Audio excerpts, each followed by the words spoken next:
오늘 하나님께서 우리에게 주신 말씀은 이사야서 62장 1절에서 5절, 이사야서 62장 1절에서 5절 말씀입니다. 구약성경 1043면입니다. 제가 봉독해 드리도록 하겠습니다. 나는 시온의 의가 빛같이 예루살렘의 구원이 횃불같이 나타나도록 시온을 위하여 잠잠하지 아니하며 예루살렘을 위하여 쉬지 아니할 것인즉 이방 나라들이 내 공의를 뭇 왕이 다 내 영광을 볼 것이요 여호와의 입으로 정하실 새 이름으로 일컬음이 될 것이며 너는 또 여호와의 손의 아름다운 관 내 하나님의 손의 왕관이 될 것이라. 다시는 너를 버림받은 자라 부르지 아니하며 다시는 내 땅을 황무지라 부르지 아니하고 오직 너를 헵시바라 하며 내 땅을 빌라라 하리니 이는 여호와께서 너를 기뻐하실 것이며 내 땅이 결혼한 것처럼 될 것임이라. 마치 청년이 처녀와 결혼한 같이 내 아들들이 너를 취하겠고 신랑이 신부를 기뻐함 같이 내 하나님이 너를 기뻐하시리라. 아멘. 성도님들 안녕하세요. 요즘 추위가 조금 풀리기는 했죠. 다행인 것 같아요, 참. 근데 추위가 풀리기는 해도 뭐 따뜻하다고 말하기는 좀 그렇고 여전히 춥기는 춥죠. 물론 지난주보단 훨씬 따뜻해서 안도의 마음이 놓이기는 한데 그래도 이렇게 계속 추위가 진행이 되다 보면 몸만이 아니라 마음까지 추워집니다. 왜냐? 특히 한 해가 끝나가는 연말이기 때문입니다. 어떤 분들에게는 연말이 정신없이 그냥 지나가는 시간이기도 하고 많은 사람을 만나서 좋은 시간이기도 하겠지만 어떤 분들한테는 너무나 춥고 힘든 마음까지 추워지는 시간이 되기도 합니다. 왜냐? 이 해도 짧아서 일주량도 적으면 사람이 우울해지는 것도 있는데 이 1년이 끝나간다는 마음이 묘하게 허한 마음을 줍니다. 아, 이제 올해도 끝나간구나. 나는 지난 1년간 뭐 했지? 이런 생각이 들면서 뭔가 모르는 허무한 마음이 들기도 합니다.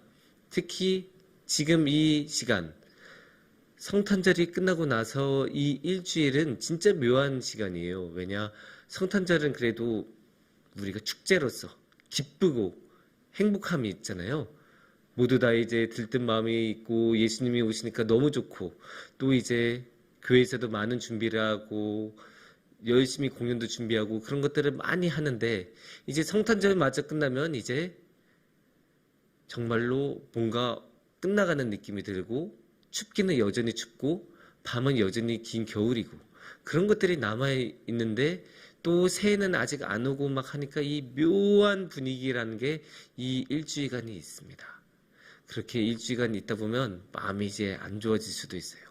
특히 올 한 해가 힘들었던 분들은 마음이 더 안 좋아질 수 있습니다. 우울감마저도 올 수 있고 올해는 정말 너무 힘들었어 라고 생각하시는 분들도 있을 수 있습니다. 그런데 우리도 다 아시다시피 이렇게 마음이 힘든 상태로 계속 살아가면 좀 좋지 않겠죠? 그래서 우리가 어떻게든 한번 이 힘든 마음을 해결해야 할 텐데 그 힘든 마음은 우리 자신의 능력만으로는 어려울 때가 있습니다. 우리 힘만으로 그게 해결이 될 거였으면 애초에 그런 어려움에 빠지지도 않았을 것이기 때문이죠. 그러면 어떻게 해야 되냐? 그러면 항상 우리는 말씀에 피고 말씀에 익어야 합니다. 말씀에서 힘을 얻고 말씀으로 주님의 능력을 얻어야 우리가 그런 어려움을 벗어나기 쉽습니다.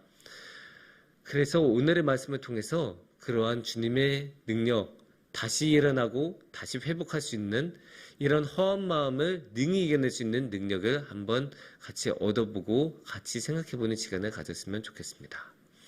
오늘의 말씀 이사야서 62장은 이제 포로기 때 이스라엘 민족이 저기 바벨론으로 포로로 끌려갔을 때 선포되었던 말씀으로 추정이 되고 있습니다.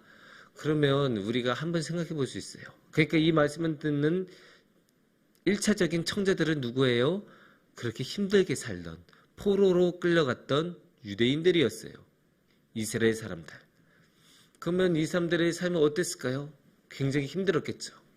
우리가 정든 이 성북동을 떠나는 것만 해도 마음이 힘들 때가 있는데 그런데 그냥 이 동을 떠난 것도 그 정도도 아니고 아예 나라를 벗어나야 된다면, 그러면 우리의 삶은 더욱더 엄청나게 많은 변화가 있을 것이고, 그것도 내가 원해서 동네를 옮긴 것이 아니라 남의 의지로, 억지로, 강제로 끌려가는 것이라면 마음이 더 안 좋을 것입니다. 그리고 새로운 곳으로 끌려갔을 때 어떤 마음이 들었을까요? 얼마나 복잡할까요? 말은 안 통하고 아는 사람은 없고 맨날 차별 같은 거 당하고, 그러니까 얼마나 힘들었겠어요. 참으로 너무나 힘들 수밖에 없는데, 그런 마음을 우리는 너무나 잘 알죠. 왜냐? 우리도 그런 어려움을 많이 겪었죠. 그런 어려움들, 특히 우리 주변에서도 여러분들 한 분씩 아실 거예요. 미국으로 이민 간 사람, 아니면 외국으로 이민 가서 그렇게 열심히 돈을 벌어야 될 수밖에 없었던 그런 사람들을 우리들도 한 명씩쯤은 알고 있을 텐데, 그런 사람들의 삶을 보면 하나같이 한 말이 처음에 갔을 때 너무 힘들었다는 말을 다 해요. 그때는 말 통하는 사람도 없고, 지금까지 인터넷도 없으니까 정보 구할 것도 없고, 아는 사람 도와주는 사람 하나 없으니까 다 진짜 0에서 시작해서 하나씩 다시 쌓아 올라가야 되는 그런 어려움이 있었죠. 그런데 이 이스라엘 사람들은 심지어 포로로 끌려갔으니까 더욱더 억압적인 상황에서 힘들게 살아갔을 것입니다. 이런 이스라엘 민족에게 우리 하나님은 무슨 말씀을 하시냐? 1절 말씀을 보면 참 위로가 됩니다. 나는 시온의 의가 빛같이 예루살렘의 구원이 횃불같이 나타나도록 시온을 위하여 잠잠하지 아니하며 예루살렘을 위하여 쉬지 아니할 것인즉, 이렇게 말씀하고 계시죠. 시온은 예루살렘을 지칭하는 말이니까 결국 예루살렘을 위해서 잠잠하지 않고 예루살렘을 위하여 쉬지 않으실 것이다 라고 말씀하고 계세요. 그리고 예루살렘의 구원의 횃불이 다시 나타난다고 하셨어요. 이게 얼마나 기쁜 말씀인지 모르겠습니다. 왜냐? 지금 이스라엘 민족은 바벨론으로 끌려갔다고 했죠. 근데 끌려갈 때 그냥 끌려간 게 아니죠. 일단 남유다 왕국이 완전히 멸망했으니까 다 잡아갈 수 있었던 거 아니에요. 그렇게 잡아갈 때 어떤 일이 일어났을까요? 당연히 예루살렘도 함락이 됐었죠. 예루살렘 성이 함락이 되고 그 안에 당연히 약탈도 일어났을 것이고 방화도 일어났을 것이고, 그러면서 도시가 상당 부분 파괴되지 않았겠습니까? 그렇게 파괴가 되고 황폐화되고 그런 황무지가 된 모습을 보면 당연히 마음이 아플 수밖에 없고, 그러니까 우리가 살던 동네가 완전히 황폐화된 그런 황무지가 됐다고 생각해 보세요. 우리 성북동이 완전히 황무지가 됐다고 생각하면 우리의 마음이 얼마나 좋지 않겠습니까? 그런데 그 황무지에서 다시 꽃이 피게 해주신다고 하시고, 다시 한번 구원의 횃불이 나타나서 이 예루살렘이 다시 한번 일어날 수 있게 해주시고, 예루살렘이 다시 정상적인 도시로, 정상적인 삶의 터전으로 회복이 된다고 하시니까 이게 얼마나 큰 위로가 되고 얼마나 큰 희망이 되겠습니까? 지금은 비록 우리가 여기 이렇게 바벨론 땅에서 살아가고 있고 우리의 정들었던 예루살렘은 그렇게 황폐화된 상황이지만, 그래도 하나님께서는 이 예루살렘은 그렇게 멸망한 상태로 내버려 두시지 않으시고 다시 오셔서 도와주시고 일어나도록 회복시켜 주신다. 이것 하나만으로도 우리 이스라엘 사람들은 다시 회복될 수 있는 것에 대한 기대를 가질 수 있고, 또 심지어 다시 돌아가서 그 정든 예루살렘으로 다시 정착할 수 있다는 그 희망을 가질 수 있는 거예요. 아무리 포로에서 풀려나봤자 돌아갈 곳이 없으면, 여전히 예루살렘 땅이 황폐한 상태 그대로 오면 무슨 소용이 있겠습니까? 내 고향이 사라졌는데, 내가 다시 돌아갈 삶의 터전이 없어졌는데, 미국 영화로 같은 거 보면 맨날 홈이란 말을 많이 하거든요. 고향. 근데 나는 더 이상 돌아갈 곳이 없어. 그게 가장 슬픈 대사 중에 하나예요. 그런데 이 사람들은 지금은 없지만 하나님께서 다시 돌아갈 곳을 마련해 주신다고 약속을 하시니까 이게 너무나 큰 위안이 되고 큰 약속이 되셨을 것입니다. 뒤에 있는 2절에서 5절도 크게 다르지 않아요. 다 회복의 말씀, 다시 일어날 수 있는 위안의 말씀이세요. 그래서 2절 같은 경우에는 이방 나라들이 내 공의를 뭇 왕이 다 내 영광을 볼 것이요 너는 여호와의 입으로 정하실 새 이름으로 일컬음이 될 것이며. 지금은 이방 사람들이 예루살렘을 다시 입에 올리겠습니까? 예루살렘을 입에 올릴 땐 딱 하나, 그렇게 멸망했었던 도시지 이렇게밖에 말을 안 할 텐데, 아니에요. 다시 그 공의를 말할 정도로 그게 참 좋은 도시였지, 참 잘 굴러가는 도시고 지금도 잘 굴러가는 도시였지라고 모든 왕들의 모범 사례로 뽑힐 만한 도시로 다시 회복하게 해주겠다고 그런 약속이 말씀해주고 계시고, 3절에서는 너는 또 여호와의 손에 아름다운 관, 내 하나님의 손에 왕관이 될 것이라.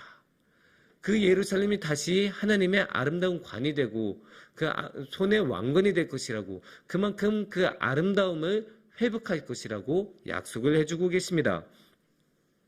그리고 이제 무엇보다도 4절에서는 참으로 중요한 말씀 해주시는데, 다시는 너를 버림받은 자라 부르지 아니하며 다시는 내 땅을 황무지라 부르지 아니하고 오직 너를 헵시바라 하며 내 땅을 뿔라라 하리니 이는 여호와께서 너를 기뻐할 것이며 내 땅이 결혼한 것처럼 될 것임이라. 여기서 무엇보다 큰 위안이 되는 것은 다시는 너를, 지금은 비록 이렇게 황폐해야 되고 황무지가 되고 너무나 힘든 상황이지만 하나님께서는 다시는 이런 일이 일어나지 않게 해주겠다고 하시고 계세요. 이게 얼마나 큰 약속이겠어요. 지금은 우리가 힘들지만 다시는 그런 일이 일어나지 않게 한다는 말씀은 곧 이게 다시 회복이 되고, 이 회복이 된 다음에는 이러한 고초를 다시 겪지 않아도 된다고 하나님께서 약속해 주신 말씀이에요. 그래서 우리의 삶에, 이스라엘 사람들의 삶에 그런 아픔이 다시는 일어나지 않게 해주신다고, 다시는 황무지로 변하지 않을 것이라고 그렇게 굳게 약속해 해주시는, 그러니까 이스라엘 사람들은 이 약속만 굳게 믿고 있으면 흔들릴 게 없어요. 왜냐?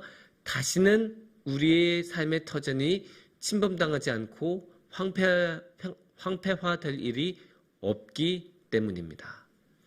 그렇기 때문에 이스라엘 사람들은 지금 포로지에서 바벨론 땅에서 가장 힘들고 어두운 상황에 있었더라도 이러한 위로의 말씀, 하나님께서 예루살렘을 다시 회복시켜 주시고 다시는 황폐화되지 않을 것이라는 그런 귀한 약속을 주셨기 때문에 이 어둡고 힘들고 가장 많은 핍박을 받는 이 상황에서도 다시 한번 용기를 얻고 좌절하지 않고 회복의 말씀을 가지고 일어설 수 있었습니다.